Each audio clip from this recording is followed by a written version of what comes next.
Have you ever said something you just wish you really hadn't? An ill-timed, ill-advised joke, a snide remark with a barb in it. Yeah, we all have, and we regret it.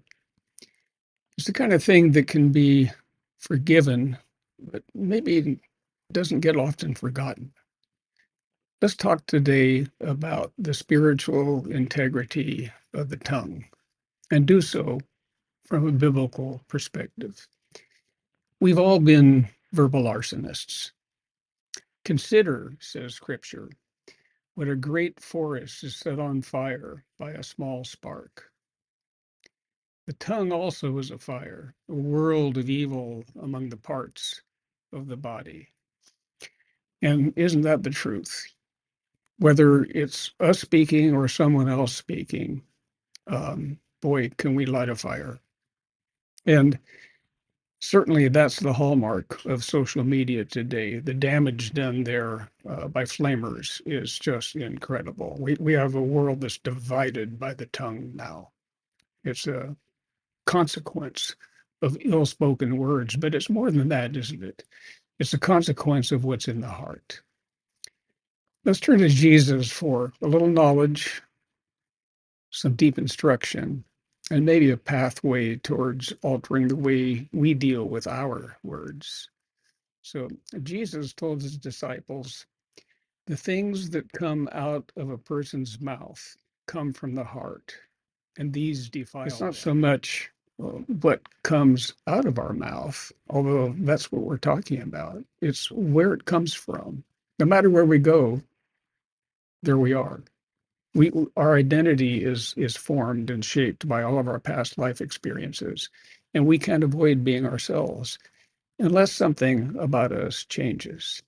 So this further from Jesus, he says, for the mouth speaks what the heart is full of. We can't avoid that.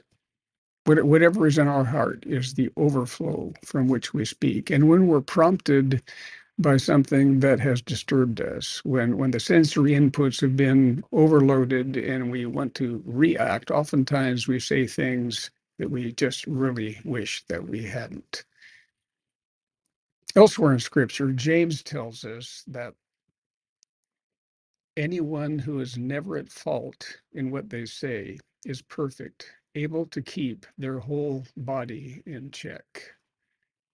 It's hard to be a perfect person.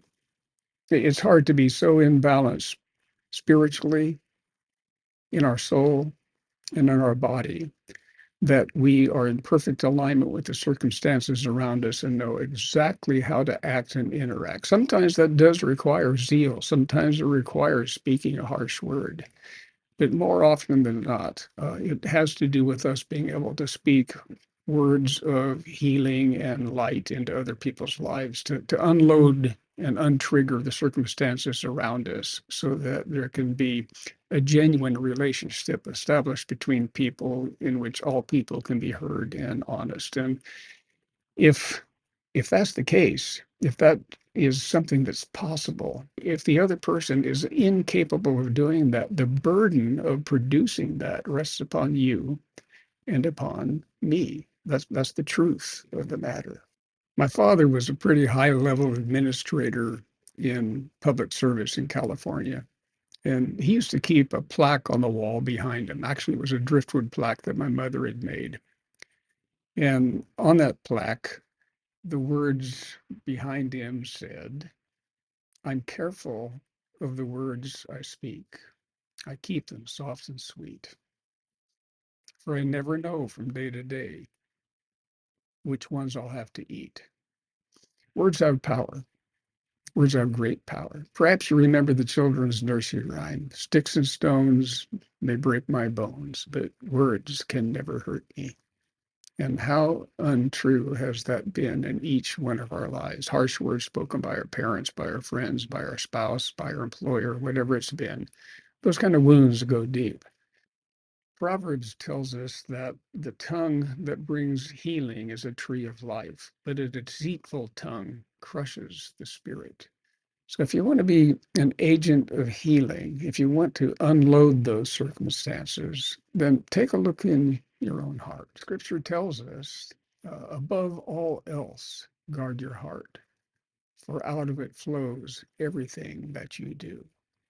So, little message today about the power of the tongue, a call to self examination, and a call above self for the service of others, to do something in our small world that creates a better place for the people around us.